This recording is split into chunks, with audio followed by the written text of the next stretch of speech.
Hi everyone, जैसे कि आप लोग देख रहे हैं कि हर दिन एसएसजीडी का डेली एग्जाम चल रहा है और यह एग्जाम के जितने भी रिव्यू आ रहे हैं, जितने भी बच्चे एग्जाम से बाहर आ रहे हैं, सभी से एक एनालिसिस करने में पता चल रहा है कि किस लेवल का क्वेश्चन मैथ में आ रहे हैं।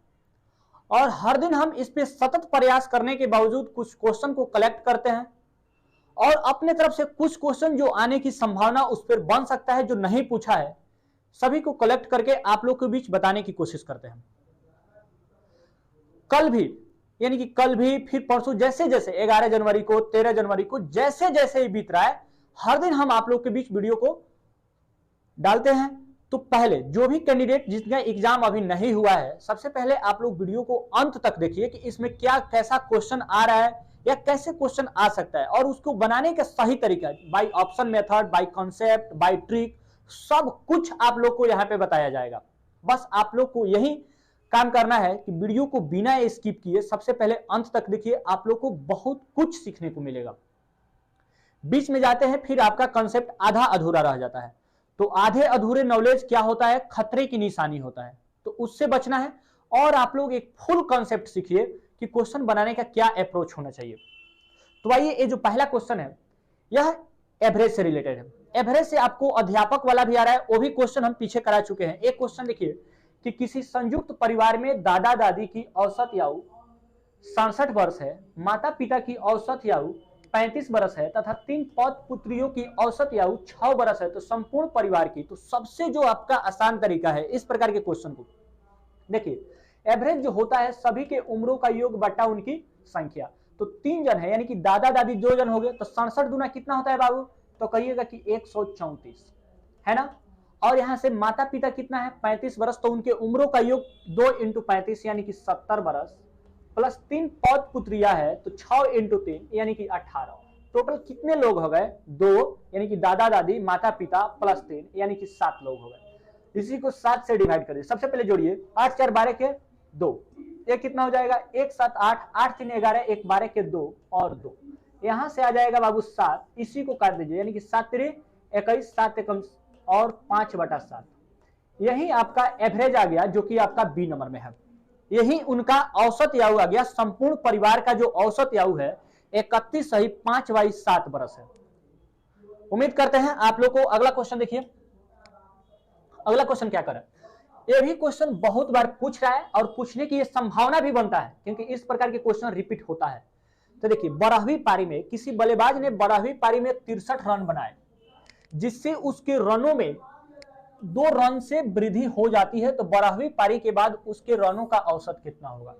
हो सकता है कि 12वीं पारी के बाद पूछा है या 12वीं पारी के पहले भी पूछ सकता है। तो इसका जो कंसेप्ट है, सबसे पहले एक ट्रिक याद रखिएगा। क्या याद रखना है बाबू? पहले वाला औसत, यहां से लिख लीजिए। पहले वाला औसत जो होता है कुल रन, जितना लास्ट पारी में स्कोर किया है, कुल रन, यानी कि यहां से टोटल रन जो कि अंतिम पारी में आ रहा है, जिसके कारण वृद्धि हुआ है या कमी हुआ है। रनों माइनस कर देना है जितना रन, यानी कि जितना का वृद्धि होगा या कमी होगा, जितने का वृद्धि होगा या कमी होगा, तो यहां से हम लिख दे रहे हैं वृद्धि या कमी इनटू टोटल कुल पारी। यह आप लोग हमेशा याद रखिएगा।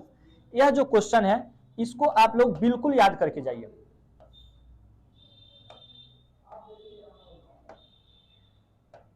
इसको आप लोग बिल्कुल याद कर लीजिए कि ये क्या है। अब इस पे देखिए, कोई भी आप लोग क्वेश्चन बनाते हैं तो डायरेक्ट कैसे बनेगा? पहले जो औसत कैसे निकालिएगा? सबसे पहले कितना रन मारा है, तो कहिएगा कि 63 रन मारा है, तो यहां से लिख लीजिए 63 माइनस कितना का वृद्धि हुआ है? 2 का वृद्धि हुआ है, तो हम लिखेंगे 2 का वृद्धि। कुल पारी कितना हो गया? पहले 11 पारी था, 12 पारी अब हो गया है, तो यहां से कर दीजिए 12। तो देखिए, इसको जब माइनस करिएगा तो 63 में से 24 को घटाइएगा तो कितना? 13 में से 4 जाएगा तो 9, यहां से आ जाएगा बाबू 39। तो जो पहले का इसका औसत है वह 39 है। अब 2 का वृद्धि हो गया है, तो अब इसका औसत कितना हो जाएगा? तो 41। यदि पहले वाला पूछता तो हम लिख देते 39। तो देखिए, सबसे पहले आप लोगों को कुछ कुछ बातें याद रहना चाहिए, इसीलिए पहले हम आप लोग को बताते हैं कि सबसे पहले एग्जाम में जाने से पहले ये वीडियो अंत तक जरूर देखिए। आगे देखिए, एक क्वेश्चन है, ये भी क्वेश्चन आप लोग को समझना पड़ेगा। कि ये क्वेश्चन कैसे दे रहा है। ऐसा क्वेश्चन देखने में लग रहा है कि बहुत बड़ा कैलकुलेटिव है, लेकिन आप लोग एक नाम सुने होंगे हरों का परिमेयकरण। हरों का परिमेयकरण, जो कि इसका हरों का परिमेयकरण कीजिएगा तो चिन्ह बदल के केवल गुना करना है, तो ऊपर फिर प्लस हो जाएगा, यानी कि ओवरऑल इसका कितना आ जाएगा बाबू, तो यहां से आ जाएगा 1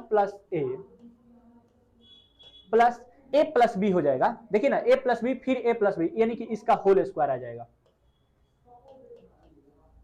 इसका होल स्क्वायर, टोटल का होल स्क्वायर बन जाएगा। और नीचे कितना होगा, a माइनस बी है, जब ऊपर नीचे करेंगे फिर प्लस में हो जाएगा, तो a प्लस बी यानी कि a square minus B square, तो आपका आ जाएगा 1 + a माइनस, यहां से आ जाएगा 1 - a। अब ऊपर कितना बच गया, 1 + a, इस टोटल का होल स्क्वायर कीजिए, a square plus B square, तो यहां से आ जाएगा 1 + a प्लस 1 - a, और ये कितना हो जाएगा बाबू, 2 × a × b, तो देखिए अंडर रूट में a square minus B square हो जाएगा, यहां से आ जाएगा 1 + a × 1 - a। उम्मीद करते हैं आप लोग को दिखाई दे रहा होगा, ठीक। 1 + a × 1 + b, और नीचे क्या हो जाएगा, देखिए माइनस में आ जाएगा 1 और प्लस में हो जाएगा, तो नीचे हो जाएगा 2 × a, 2 × a हो जाएगा। यहां से आपका a से a कट जाएगा, थोड़ा कलर चेंज कर लेते हैं ताकि आप लोग को दिखाई देगा। ऊपर कितना बच गया, तो ये हो गया 2, 1 + 1 2, और बीच में कितना है प्लस, ये हो जाएगा 2 × 1 - a स्क्वायर। यहां से हम लिख देते हैं, क्योंकि 1 प्लस अंडर रूट में 1 + a × 1 - a होगा, तो 1 माइनस यहां से हो जाएगा a स्क्वायर।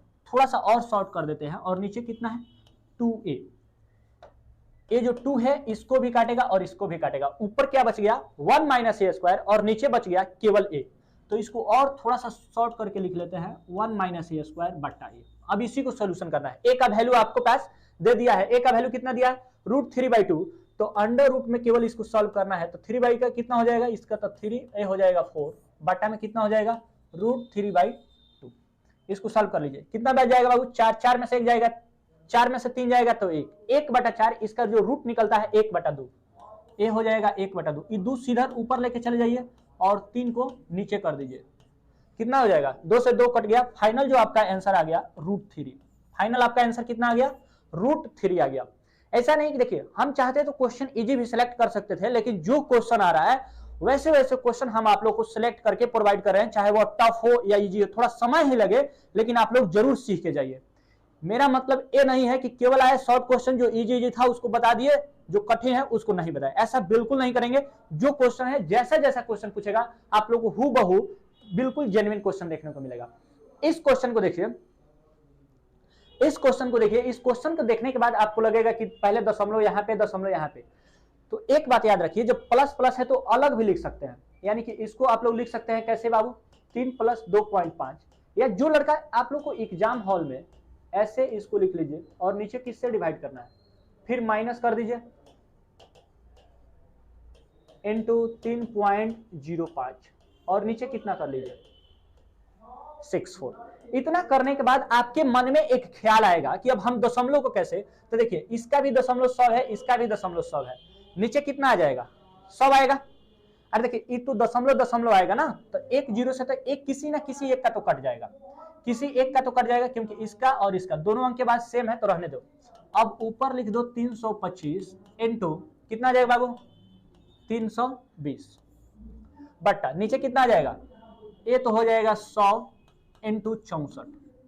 100 से 100 को अभी रहने दो, 100 को मत काटिए, डायरेक्ट यहां से देखिए ये 64 पचे कट जाता है, 64 पचे 320 होता है, 64 पचे 320 होता है। सेम टू सेम इसमें भी यही करना है, यहां से 64 पचे कटा दीजिए, ये कितना हो जाएगा 5 इंटू 305, बाटा में कितना आ जाएगा बाबू 100, बाटा में 100, दोनों जगह से 100 को कॉमन निकाल लीजिए, यहां से और 5 भी कॉमन, यहां भी 5 और यहां भी 5, तो 5 को कॉमन निकालते हैं, यहां पे आ जाएगा 100, यहां से कितना बच जाएगा 325 में से वहां पे 305 केवल बच जाएगा 20, कितना बच जाएगा बाबू 20, 325 में से 305 को घटा लेंगे तो 20, 20 पचे 100। अब यहां से देखिए ये 5 इंटू 20, ये कितना बन जाएगा ऊपर 100 और नीचे भी कितना है 100, तो सही आंसर आपका क्या बनेगा 1, सही आंसर आपका क्या बनेगा 1।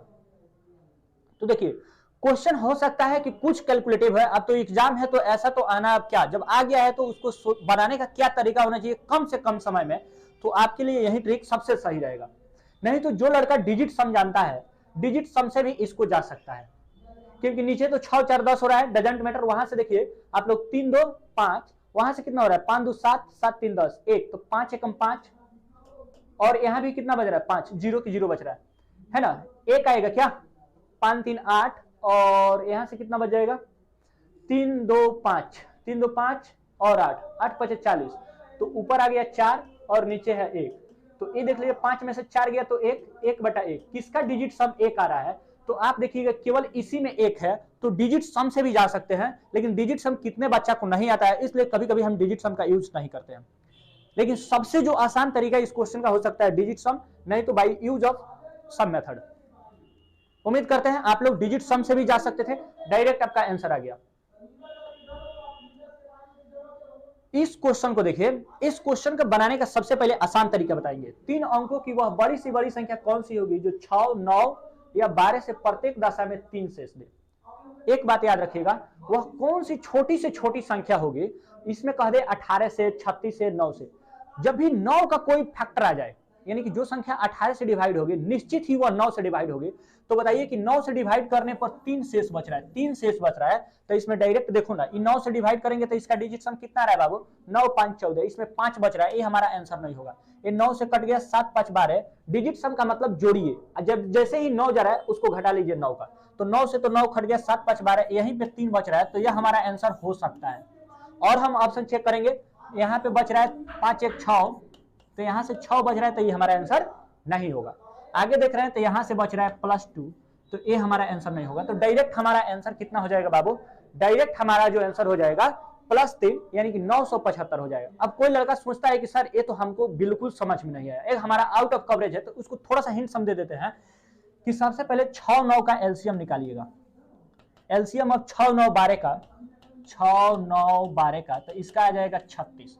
अब 36 से 3 अंकों की बड़ी संख्या कौन है 909, तो इसको डिवाइड करिए, तो यहाँ से आ जाएगा 2 मार्क में काटिए तो 72, शेष कितना बच जाएगा 7 2, फिर कितना आ गया, तो यहाँ से आ गया 9, 7 मार्क में काटते हैं तो गुना कर दीजिए, 7 6 42 के 2, 7 दूना 7 6 42 के 2, 7 3 21, 21 और कितना 4 25, इसको घटा लीजिए, तो घटाइएगा तो कितना आ जाएगा 7, 7 में से 5 गया तो 2।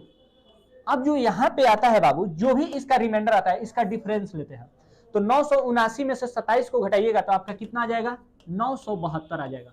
और 972 एक ऐसी संख्या आ गया, 3 अंकों की सबसे बड़ी संख्या जो 3 से 9 से और 12 से एक साथ डिवाइड हो रहा है, तो इसमें कितना शेषफल, जितना शेषफल आता है हम उसको जोड़ देते हैं, तो जोड़ देंगे तो कितना आ जाएगा 975 आपका सही आंसर आ जाएगा। 975 आपका सही आंसर आ जाएगा, जो कि आपका बी नंबर में है। लेकिन सबसे जो बेटर तरीका, जहां भी आपको 9 दिख गया और जितना शेष पूछ रहा है लगातार उसी को चेक कर लीजिए कि किसमें उतना शेष आएगा। ठीक, इस क्वेश्चन को देखिए, इतना का एचसीएफ पूछ रहा है, क्योंकि एचसीएफ एलसीएम तो हर शिफ्ट में आ रहा है, हर शिफ्ट, चाहे वो पहला दूसरा तीसरा या चौथा कोई भी शिफ्ट हो, एचसीएफ एलसीएम का क्वेश्चन तो हर शिफ्ट में आ रहा है। तो सबसे पहले जैसे भी इस प्रकार के क्वेश्चन आए पहले इसको बनाइएगा। इसको तो 14√2 है, ये 8, देखिए √8 को हम लोग क्या लिख सकते हैं बाबू 2√2 लिख सकते हैं, तो ये कितना हो जाएगा 12√2, और ये कितना हो जाएगा 18√2।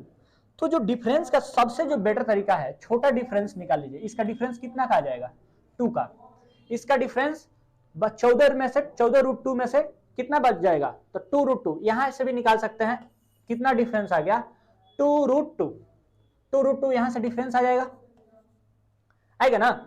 इसका डिफरेंस कितना आ जाएगा 2√2 आ जाएगा। या √2 का देखे ना, नहीं समझ में आएगा तो देखो लड़का सब क्या समझ में नहीं आ पाता है, तो 14 में से 12 को घटा लो ना, कॉमन ले लो, तो कितना आ जाएगा 2√2। अब देखते हैं कि जो भी डिफरेंस आया है क्या इससे ए भी कट रहा है तो हाँ, ए भी कट रहा है तो हाँ, ए भी कट रहा है तो हाँ, तो सही आंसर क्या हो जाएगा 2√2। सही आंसर क्या हो जाएगा 2√2 आपका सही आंसर, यानी कि वही आपका एचसीएफ हो जाएगा। आगे देखिए, 25 के पावर 26 को 26 से विभाजित करने पर शेषफल कितना होगा। ये जो पूछ दिया आपका रिमाइंडर थ्योरम से पूछ दिया कि उसका शेषफल कितना आया, तो सबसे पहले देखिए ऊपर लिखा है कितना 25 के पावर 26, ये बाइनोमियल पे ले जाइए, जब भी एक कम दे एक ज्यादा दे, एक कम दे और एक ज्यादा दे तो बाइनोमियल सबसे बेस्ट मेथड होता है, बाइनोमियल उसी के लिए ही आया था। यहां से 26 से डिवाइड है तो सबसे पहले 25 के पावर 26 को हम लोग क्या लिख सकते हैं, 26 माइनस 1 के पावर 26 बटा 26 से डिवाइड कीजिए। यहां से देखिए बाबू ये तो पूरा पूरा कट जाएगा, हमको रिमाइंडर कितना मिल जा रहा है 1 के पावर 26 वाला।